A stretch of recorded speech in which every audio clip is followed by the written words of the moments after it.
So welcome back, guys, to another video, and today I want to talk about games I forced myself to like. I wish you were fun. Now, if you're like me growing up, I didn't have a whole lot of money. If it wasn't for game rentals, trading games with friends, if you were lucky enough getting an A on your report card, you didn't get a whole lot of games back then. At least I didn't.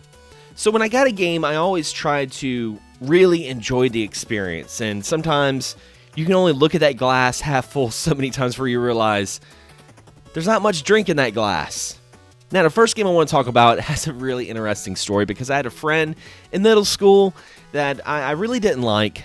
He was kind of a butthole. Let's be honest. He wasn't that good of a person, but he had a Game Boy Link cable, so I had my way of trading Pokemon, and he had an N64. And growing up, I was a huge fan of pro wrestling. And he would come over, bring his N64, and we would play WCW NWO Revenge, which is still, today, one of my favorite N64 games, one of my favorite wrestling games. But it was like a beacon of silver light that I heard that PlayStation was getting their own WCW game. And I thought, man, this is going to be my way right here. So I saved up my allowance. I did extra work. I really tried hard in school because I wanted a copy of WCW NWO Nitro. A game based off of by possibly the best Monday Night Wars and Monday nights that ever existed, just really missed the bar. Now, going back and playing this game and capturing footage, I swear I think Kevin Nash tore a quad while I was capturing the footage for this game, but it made me kind of nostalgic. You know, the character select screen I still absolutely love that has those little FMV sequences.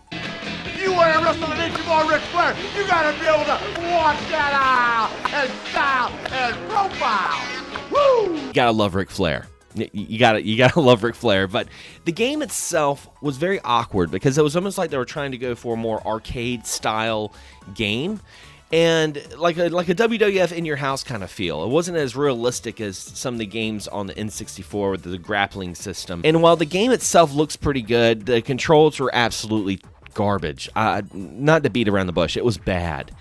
And I tried to like this game. I played it immensely, and I would try to kid myself that this game wasn't too bad. It was fun, you know.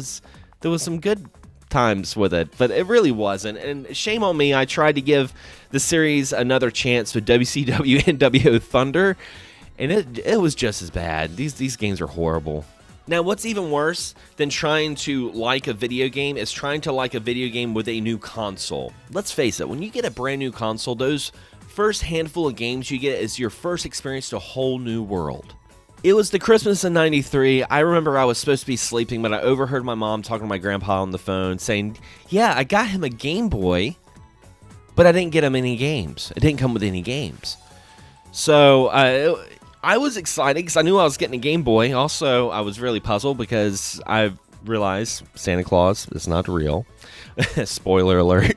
But it wasn't until my stepdad at the time, his parents, ended up getting me a game for that Game Boy to open up on Christmas morning. And it was a 2-pack. Those 2 games in one, which is already a good sign. I'm getting 2 games with my new handheld console. But it was Joust Defender. It was these 2 really old, even back then, old arcade games. And don't get me wrong, I like Joust, I like Defender. But to have a Game Boy and have like these archaic, simplistic games, it felt weird. I hated it because I knew that I could have been playing Super Mario Land or Super Mario Land 2 and the 6 golden coins. I could have been playing Metroid 2. I could have been playing Tetris. And I don't even like Tetris. But I would have rather played Tetris on the Game Boy than Joust and Defender. I tried to like the experience, though. I remember, grabbing my Game Boy any chance I had when we went to the grocery store or went to someone's, a family's house or something like that, and bringing my Game Boy in my little bag and playing Joust and Defender. Of course, as you get older and you start using your own expendable income to buy games, you start having buyer's remorse, and these next 2 games, I definitely had that. I was in the middle of the ocean hyping this game. Literally. Me and my friend Devin, we were at the beach. We were jumping waves. We're in the middle of the ocean and during the summer. And I'm like, you know what I'm really excited about? Castlevania Lords of Shadows 2. You guys know I'm a huge Castlevania fan. I really liked Lords of Shadow. I thought it was a great, nice little reboot side thing to the Castlevania lore. It was a fun game. So I remember when Lords of Shadows 2 came out, I swear I was the only person who pre-ordered it at my local GameStop. No one else was picking it up. And I remember I took it home, and for the most part, when I first started the game, it was fun. Then Mercury Steam decided to take the series into a modern setting, which was, really interesting for its time, but they implemented tropes of modern gaming at that time. The greens and browns and just the modern atmosphere. It was just really, really awkward, and it started feeling like I was playing a Castlevania mod of Gears of War. It just wasn't good. And I tried to like it. I tried to make excuses of why it was certain ways, and I remember I never finished that game. And Devin, bless you, man. He has a bad habit of spoilers. He will spoil something as quick as he can without even realizing it. I remember we were having breakfast and we were talking about Lords of Shadows 2, and he had just beaten the game, and he was talking about it, and he's I don't want to spoil it for you. I'm like, spoil me. I'm not finishing this piece of garbage. Tell me what happens. It was an interesting time having the Wii U when it was initially launched, and it was, out and about, and it was a new console at the time, because a lot of my friends didn't have a Wii U, and I would really try to hype up every release that Nintendo would come out. Like once every 6 months, they would come out with a game, and I'm like, oh, you're going to wish you had a Wii U.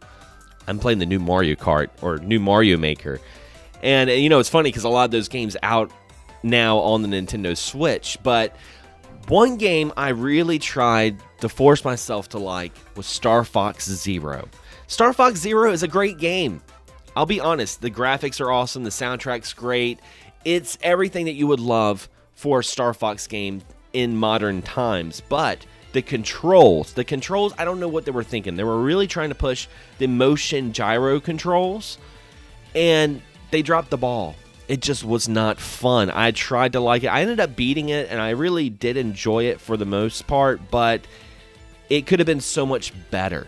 And, if it ever gets released on the Switch, I definitely hope they go the route they did with Mario Galaxies and Zelda Skyward Sword, where they just take out the motion controls. Just take it out and just make it a traditional Star Fox game, and I think so many people would enjoy it. I think it was a great game, but they really dropped the ball with the controls, and I forced myself to try to like it. And the next game I want to talk about, Mighty No. 9. I really don't think this needs any sort of introduction. I mean, you guys might know the history if you follow the Mega Man series and follow gaming news, but it was a very successful Kickstarter. It was delayed immensely. It had one of the worst PR teams I've ever seen in gaming. And stronger, and make the bad guys cry like an anime fan on prom night. And it really treated its community like trash. And when the game finally came out, I remember I backed the game, I finally got the download code for the Wii U, and it played absolutely horrible. It was just a terrible game. The frame rate was all slowing down, and it was so bad. But you know what? I went out and I bought another copy of Mighty No. 9. The same day I got it on the Wii U for my Kickstarter, I bought it for the PlayStation 4. Because I was like, you know what? I'm going to like this game. I'm going to like it. Despite everything that I know about the game, despite everything that happened, I'm going to have some enjoyment. And you know what? For the most part, it's not a bad game. Look at me. I'm still trying to make excuses for it. But it's not Mega Man, and that's what they tried to sell it as. They tried to sell it as a spiritual successor to Mega Man, and it's not Mega Man. It's a very different kind of game. And knowing what the game could have been, from the early screenshots and early promotions from Kickstarter news and all that stuff, it just wasn't good. And I realized really, really quick, yes, it was better than nothing, but I just felt really, really cheated playing Mighty No. 9. And I think to this day, it wasn't until Mega Man 11 that even the naysayer defenders that were like still trying to make excuses for this game and still try to love it, it was like when Mega Man 11 finally came out, they're like, okay, yeah, Mighty No. 9, it's garbage. But anyway, guys, what are some games that you forced yourself to like? Leave a comment below. I'd love to hear some of your thoughts. And if you enjoyed this video, don't forget to subscribe, but also hit that bell so you're notified of all future videos that come out on this channel. Anyway, guys, as always, thanks for watching, thanks for subscribing, and as always, happy gaming.